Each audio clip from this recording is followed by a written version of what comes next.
Hi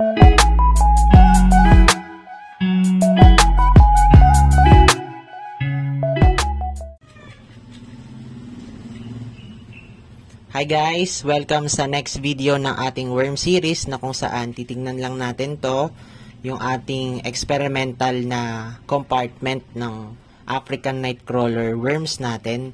Titingnan natin kung okay ba sila, hindi naman sila masyadong na-stress out dun sa kulungan, and magpapakain rin tayo ng first feeding natin.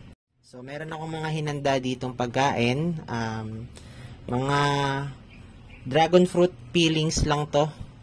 Tapos nag-ano rin ako, nag-freeze ako na itong dragon fruit peelings din, pero isang piraso lang. Tsaka ng saging. Ayan. Ayan. So ano yan, nilagay ko sa freezer ng 3 araw ata. So titingnan natin kung ilang araw nila bago ito maubos.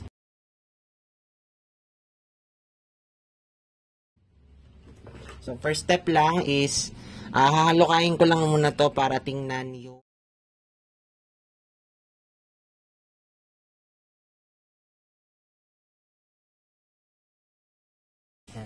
so, kung mapapansin nyo, ito yung mga nightcrawlers natin, and healthy sila dahil gumagalaw sila ng malusog.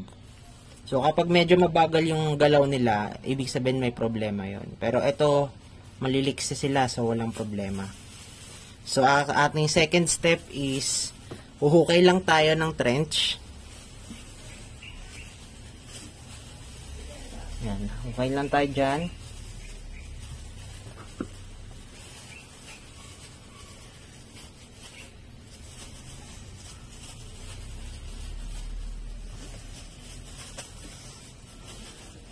Yan, pwede na yung trench na yan. Tapos, maglalagay tayo ng mga pagkain nila. So, ilalagay ko tong saging. May laman pa po ito sa loob, pero parehas ko silang nilagay sa freezer. At isang dragon fruit peelings. Tapos, maglalagay tayo ng eggshell. Ito yung third step natin, lalagyan natin siya ng eggshell. Dapat lalagyan din natin siya ng karton, kaya lang bagong ano kasi to, bagong lagay. Bagong lipat ko lang yung mga worms.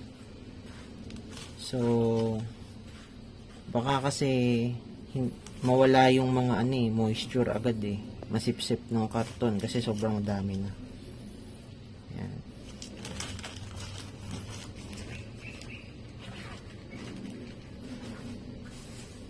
Pagkatapos nun, step 4 natin is tatakpan lang natin to.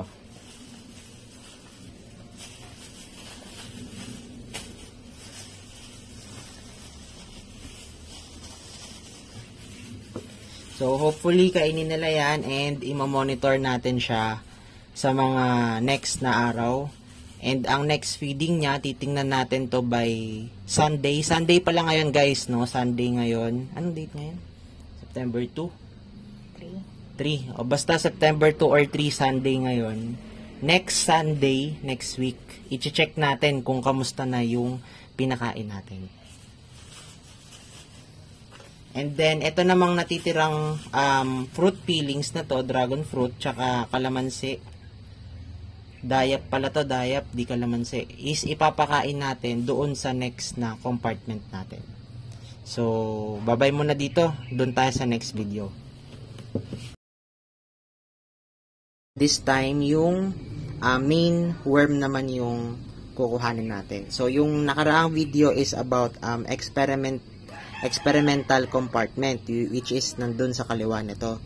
Itong compartment naman na to, ito talaga yung magsisilbing main worm bin natin. And natry ko na rin ito kasi lampas 1 week na ito at so far, mas stable itong worm bin na to kumpara doon. Ibig sabihin ng stable is walang gustong umalis dito. Kahit na sobrang hindi ko gusto yung dito yung status ng worm casting kasi gaya neto, marami siyang worms. Yan. Pero itong status ng lupa is masyadong basa. As in parang ano siya, may amoy nga siya konti kasi nasobrahan ng tubig. Kaya dahil doon at hindi pa rin siya nag-evaporate, ang gagawin natin kasi maulan gagawin natin is kukuha tayo ng isang loam soil na binebenta namin para lang magkaroon sila ng mas maraming area na paghuhukayan nila, and at the same time yung sobrang moisture dito sa mga lupa na yan is mahalo, kumbaga ma-distribute para medyo mabuhaghag yung labas na worm casting natin. So bubuksan ko lang, tapos tsaka ko hahaluin.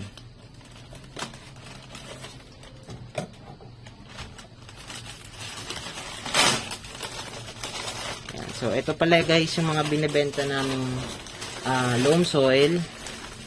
Yan, so pansin nyo, okay naman yung quality. Meron siyang halo-halo na. Yan, medyo pino rin siya. May pagka-sandy pero maganda dito is black. Medyo blackish siya kaya okay yan. So ngayon haluin lang natin.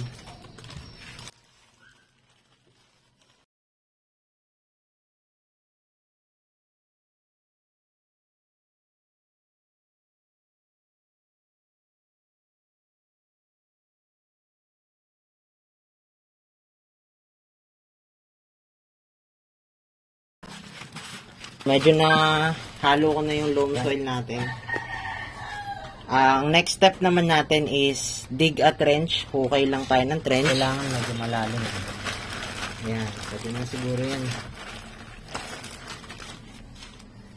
Tapos, since medyo kulang yung karton dito, maglalagay tayo ng shredded papers and carton. Lagay lang natin dyan.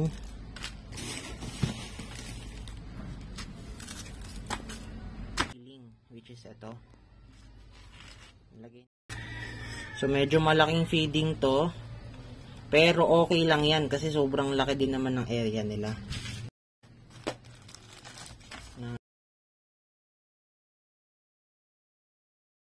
Tapos next step, tatakpan na natin.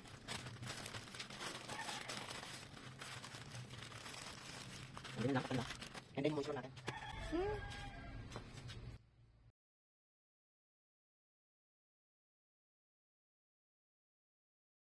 So ano lang, sprinkle lang ng tubig.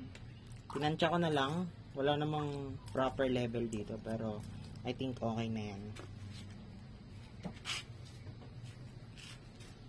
So that's it para sa episode na to. Next week ulit, Sunday, babalik tayo para titingnan natin tong status na itong worm bin natin if okay ba sila. Isang like and subscribe naman dyan kung nagustuhan nyo ang ating video. Na rin silang mag-produce ng casting. Ito yung mga casting nila, medyo malalaki. Kasi matataba rin yung mga worms natin Abangan ang aming videos every Tuesday 6 PM ng hapon regarding worms featuring our African night crawlers.